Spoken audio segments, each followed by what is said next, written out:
నమస్కారం వార్తలకు స్వాగతం నేను శిరీష ముందుగా హెడ్లైన్స్ నేడు నాగార్జున సాగర్ లో సీఎం కేసీఆర్ ఎన్నికల ప్రచార సభ కోవిడ్ నిబంధనలతో ఏర్పాట్లు చేస్తున్నామన్న టీఆర్ఎస్ నేతలు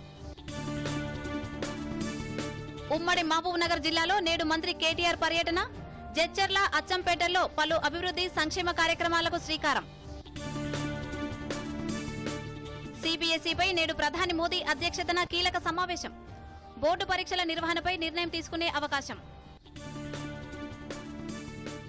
దేశవ్యాప్తంగా ఘనంగా అంబేద్కర్ 130వ జయంతి వేడుకలు రాజ్యాంగ నిర్మాత సేవలను స్మరించుకున్న ప్రముఖ కోవిడ్ మహమ్మారిని అరికట్టేందుకు ప్రతి ఒక్కరూ మాస్క్ ధరించాలి సామాజిక దూరం పాటించాలి తరచుగా చేతులు కడుక్కోవాలి లేదా శానిటైజర్ వాడాలి వ్యక్తిగత శుభ్రతను పాటించాలి అర్హత ఉన్న వారందరూ తప్పనిసరిగా వ్యాక్సిన్ వేయించుకోవాలి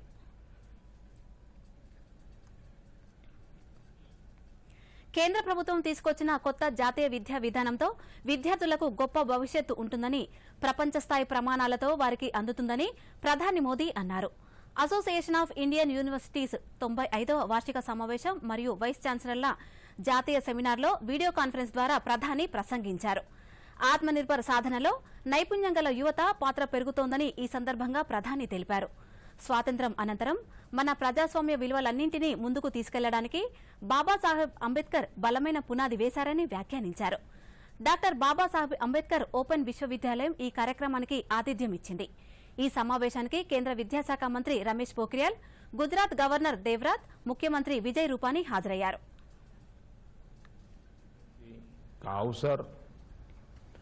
हमें उस महान यज्ञ से भी जोड़ता है और भविष्य की प्रेरणा से भी जोड़ता है मैं कृतज्ञ राष्ट्र की तरफ से सभी देशवासियों की तरफ से बाबा साहेब को आदरपूर्वक श्रद्धांजलि अर्पित करता हूं साथियों आजादी की लड़ाई में हमारे लाखों करोड़ों स्वाधीनता सेनानियों ने समरस समावेशी भारत का सपना देखा था उन सपनों को पूरा करने की शुरुआत बाबा साहब ने देश को संविधान को देकर के की थी आज उसी संविधान पर चलकर भारत एक नया भविष्य गढ़ रहा है सफलता के नए आयाम हासिल कर रहा है साथियों आज इस पवित्र दिन एसोसिएशन ऑफ इंडियन यूनिवर्सिटीज के वाइस चांसलर्स की 95th मीटिंग भी हो रही है बाबा साहब अंबेडकर ओपन यूनिवर्सिटी में बाबा साहब समरसता चेयर की स्थापना की घोषणा भी हुई है अभी बाबा साहब के जीवन पर उनके विचारों पर आदर्शों पर भाई किशोर मकवाना जी की 4 पुस्तकों का लोकार्पण भी हुआ है దేశంలో కరోనా ఉధృతి దృష్ట్యా వచ్చే నెలలో జరగబోయే सीबीएसई బోర్డు వార్షిక పరీక్షలను రద్దు చేయాలని డిమాండ్లు వస్తున్న నేపథ్యంలో ప్రధానమంత్రి నరేంద్ర మోదీ నేడు కీలక సమావేశం నిర్వహించనున్నారు ఈ మధ్యాహ్నం కేంద్ర విద్యాశాఖ మంత్రి రమేష్ పోఖ్రియాల్ విద్యాశాఖ కార్యదర్శి ఇతర ఉన్నతాధికారులతో ప్రధాని భేటీ అయి పరీక్షలపై చర్చించనున్నట్లు కేంద్ర ప్రభుత్వ వర్గాలు వెల్లడించాయి దేశవ్యాప్తంగా కరోనా కేసుల సంఖ్య భారీగా పెరుగుతున్నందున మే నెలలో జరగాల్సిన బోర్డు పరీక్షలను రద్దు చేయాలని లేదా ఆన్లైన్ విధానంలో నిర్వహించాలని ప్రభుత్వాన్ని డిమాండ్ చేస్తూ ఆన్లైన్లో నమోదైన పిటిషన్లపై 1,00,000 మందికి పైగా 10, 12వ తరగతుల విద్యార్థులు సంతకం చేశారు అయితే सीबीएसई బోర్డు మాత్రం పరీక్షల నిర్వహణకే మొగ్గు చూపుతోంది పరీక్షల సమయంలో కోవిడ్-19 మార్గదర్శకాలు అన్నింటినీ ఖచ్చితంగా పాటిస్తామని విద్యార్థుల భద్రతకు అవసరమైన అన్ని రకాల ఏర్పాట్లు చేస్తామని central board of secondary education ఇటీవలే ప్రకటించింది सीबीएसई 10, 12వ తరగతి పరీక్షలు మే 4 నుంచి ప్రారంభం కానున్నాయి నాగార్జున సాగర్ ఉప ఎన్నికల ప్రచారం తుది దశకు చేరుకుంటోంది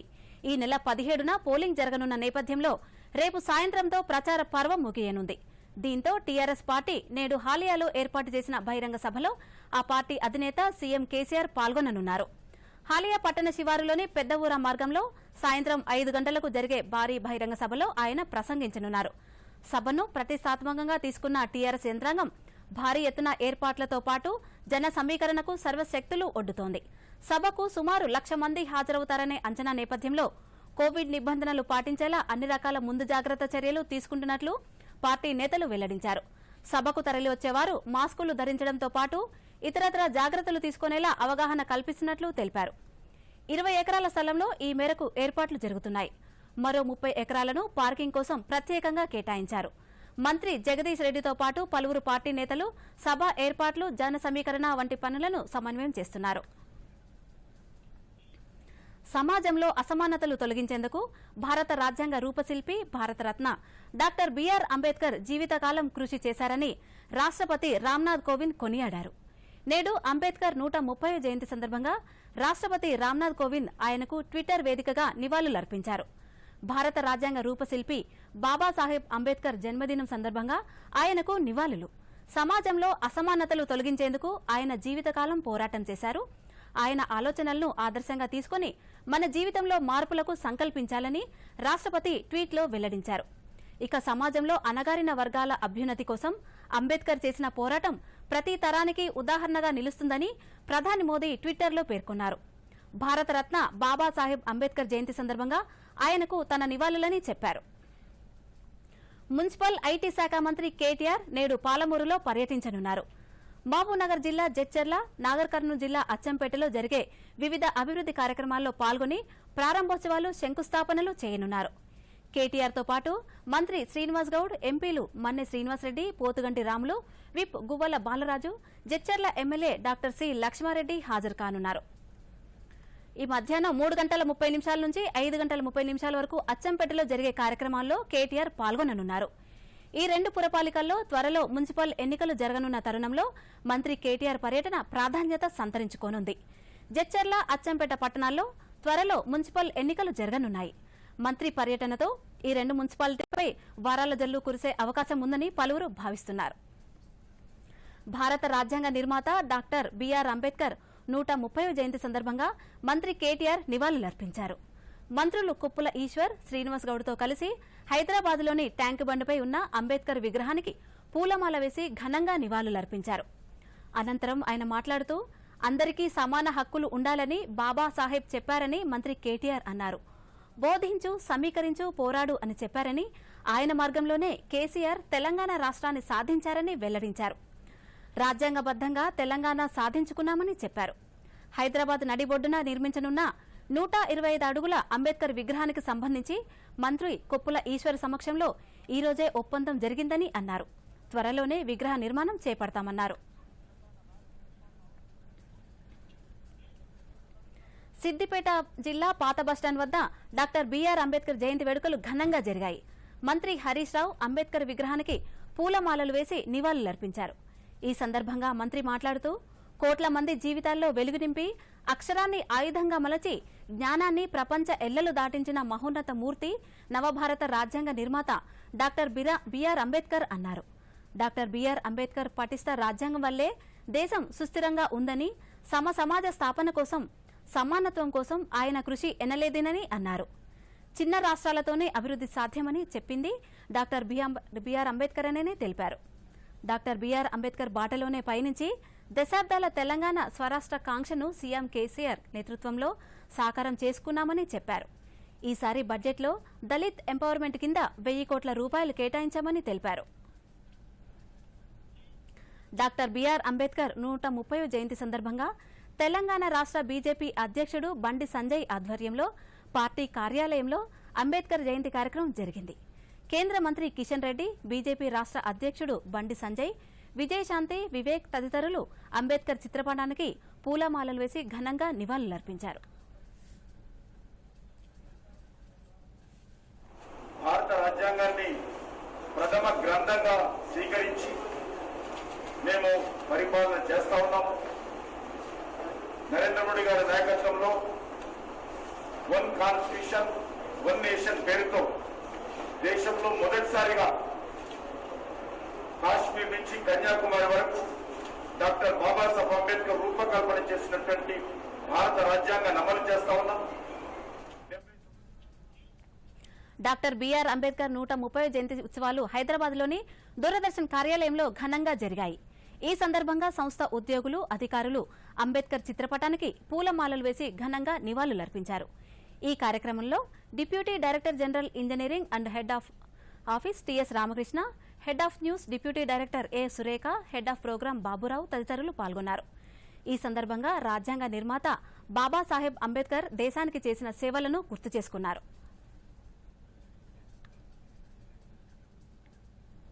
ఈరోజు భారతరత్న బాబాసాహెబ్ అంబేద్కర్ పుట్టినరోజు సందర్భంగా మనందరం ఇక్కడ కలిసాము. అఫ్కోర్స్ ఇది మనం ఎవ్రీ ఇయర్ కలుస్తూనే ఉంటాము. ఒక మనిషి ఆయన పోయిన తర్వాత 65 ఏళ్ళ తర్వాత కూడా మనం ఒక మనిషిని మనం యాక్చువల్లీ గుర్తుంచుకుని మనందరం కలిసి ఆయన గురించి మనం మాట్లాడుకుంటున్నాం అంటే కనుక ఆయన చేసిన పనులు, ఆయన ఐడియాలజీ, ఆయన ఐడియల్స్ ఎంత గట్టివో అవి ఇప్పటి వరకు ఇంకా ఫ్యూచర్ తరాలకు కూడా అవి ఎంత రెలవెంటో మనకి తెలుస్తుంది. చాలామంది స్ట్రగుల్ అయి ఉంటారు చాలా జీవితంలో, చాలా చదువుకుని కూడా ఉంటారు. కానీ వాళ్ళందరినీ మనం గుర్తుంచుకోవట్లేదు. ఈయనే గుర్తుంచుకుంటున్నాం. ఎందుకు గుర్తుంచుకుంటున్నాం అంటే ఆయన ఐడియాలజీ, ఆయన ఐడియల్స్, ఆయన ఫామ్గా అవన్నీ చాలా ఫ్యూచరిస్టిక్గా ఉన్నాయి, జనాలందరికీ ఉపయోగపడేలా ఉన్నాయి. And then he stood for that. BR Ambedkar యాక్చువల్గాను ఒక గొప్ప మేధావి. ఆయన సోషల్ రిఫార్మరు, ఎకనామిస్టు, అలాగే ఒక పొలిటీషియన్. ఆయన అతి సామాన్యమైన కుటుంబంలో పుట్టి, అందులో వాళ్ళ పేరెంట్స్కి, ఆయన ఫ్యామిలీ గురించి మనం తెలుసుకోవాల్సి వచ్చినట్లయితే వాళ్ళ పేరెంట్స్కి ఇతను 14వ సంతానంగా పుట్టారు. అది మధ్యప్రదేశ్లో జన్మించడం జరిగింది. 1891లో మధ్యప్రదేశ్లో పుట్టారు. తర్వాత 1956లో డిసెంబర్ 6వ తారీఖున ఆయన చనిపోవడం జరిగింది. అంటే 65 సంవత్సరాలు ఆయన జీవించి ఉన్నప్పుడు ఈ దేశం యొక్క అభివృద్ధి కోసం అనేక మార్పులతో, అనేక చేర్పులతో రాజ్యాంగాన్ని మంచిగా రచించడం జరిగింది. రాజ్యాంగ డ్రాఫ్టింగ్ కమిటీకి అంబేద్కర్ గారు చైర్మన్గా ఉండి 2 సంవత్సరాల 11 నెలల 17 రోజుల్లో ఒక రాజ్యాంగాన్ని, ప్రపంచవ్యాప్తంగా ఉన్నటువంటి రాజ్యాంగాలన్నీ చదివి మంచి రాజ్యాంగాన్ని రచించడం జరిగింది.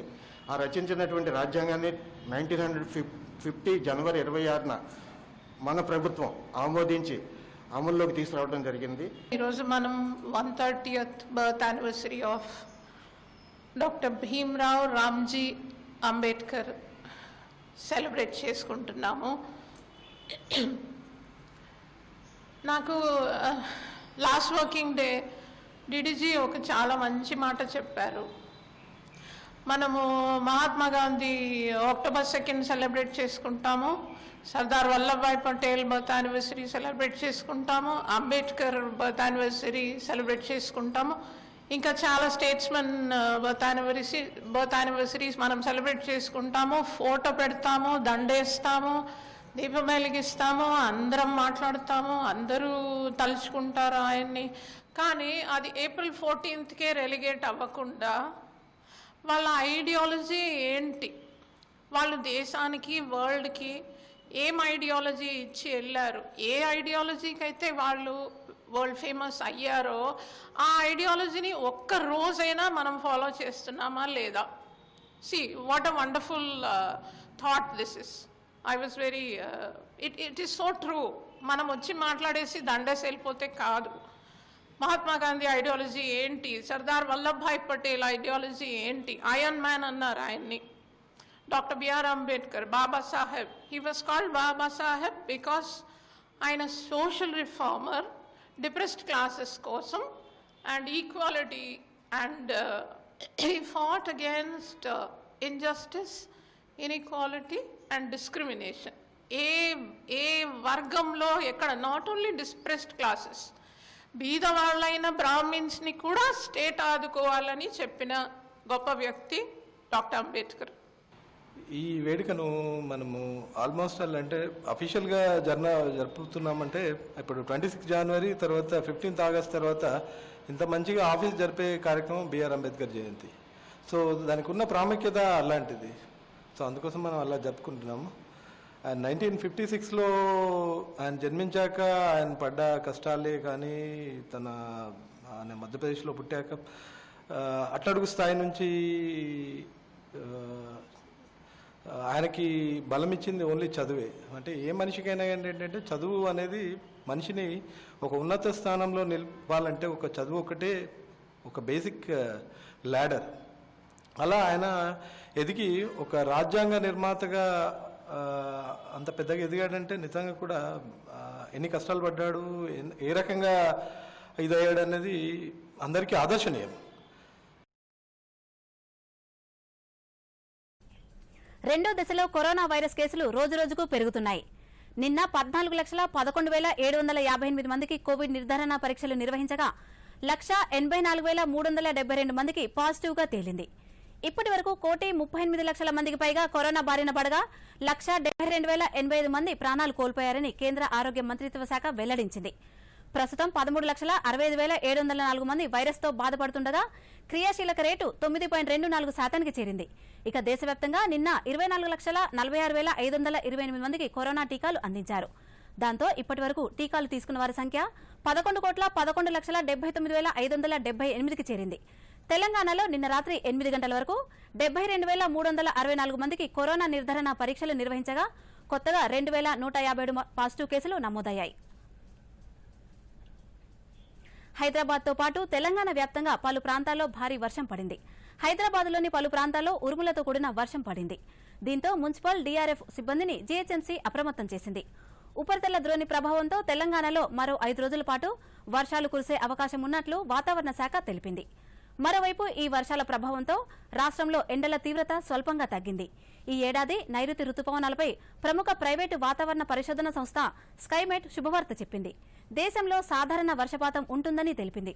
రుతుపవన కాలమైన జూన్ నుంచి సెప్టెంబర్ మధ్య దీర్ఘకాలిక సగటు వర్షపాతం 103% అని ఆ సంస్థ తెలిపింది. గత 2 ఏళ్లలో సాధారణం కంటే ఎక్కువ వర్షపాతం నమోదైన నేపథ్యంలో వరుసగా 3వ సంవత్సరంలోనూ మంచి రుతుపవన కాలం ఉంటుందని స్కైమెట్ తెలిపింది.